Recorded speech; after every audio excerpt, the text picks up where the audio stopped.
saying, is there anything that your kids could ever do, including not loving you back, that would be justification? That would you ever lock them in the basement and torture them? And neither would the Lord. No, he does according to your theology. And I'll say that not only am I morally superior to God, but you are as well, because you're a decent human being. Most of us are. Yes, and I agree with you. Why is that? I totally agree with you in that aspect, that you're a decent human being, and I'm a decent human and yet being, you think that I'm going to hell. No, I don't. You don't think I'm going to hell? Why not? What I think is it's not my judgment on you to make that determination. I don't know. Do you think hang on, I got you. I understand that. I understand your theology that only God can judge. Do you think there's a hell? Yes. Do you think that based on the biblical, based on your theology, that God is going to send me to that hell? I don't know. I can't make that judgment. Yes, Does he send anybody there? Does he send? Do you think God sends anybody there? Yes, he does. Do you think that apostasy is the one unforgivable sin that God is certain to send you to hell for? I think not accepting Jesus Christ as your Lord and Savior is the one unpardonable sin, and you have that opportunity. I understand. I understand. You don't have to put a qualifier on it. So you believe there's a hell. You believe your God sends people to hell. You believe that one of the criteria for God sending people to hell is not accepting Jesus as their Savior, correct? So if I tell you that I do not accept Jesus as my Savior, then clearly you believe that I'm going to hell.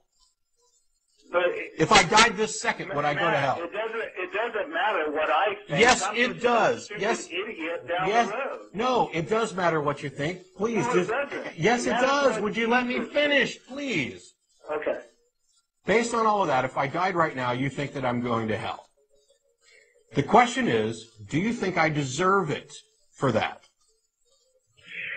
I think only God can make that judgment. Oh, God, you're done. Go away. If you can't think for yourself, no wonder you believe in a God.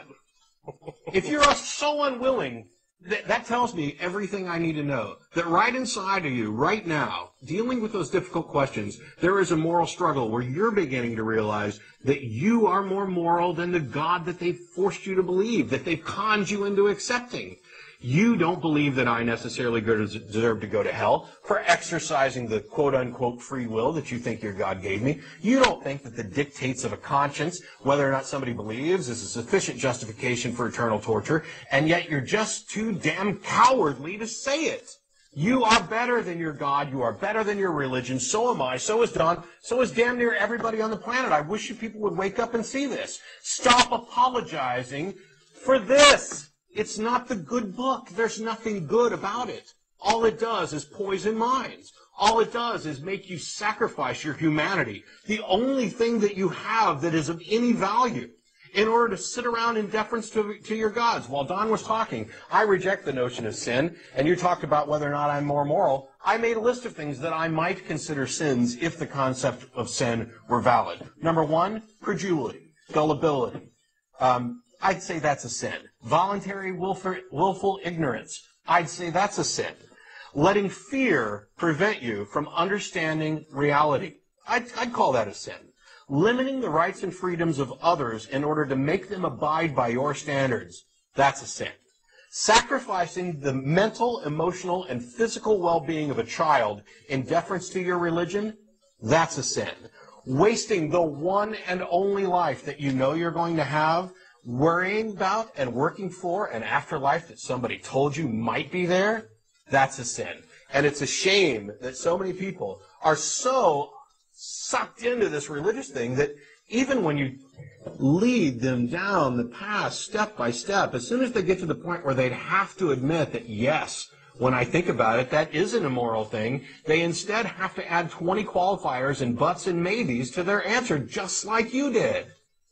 Your God isn't real. He's not moral. The Bible isn't moral.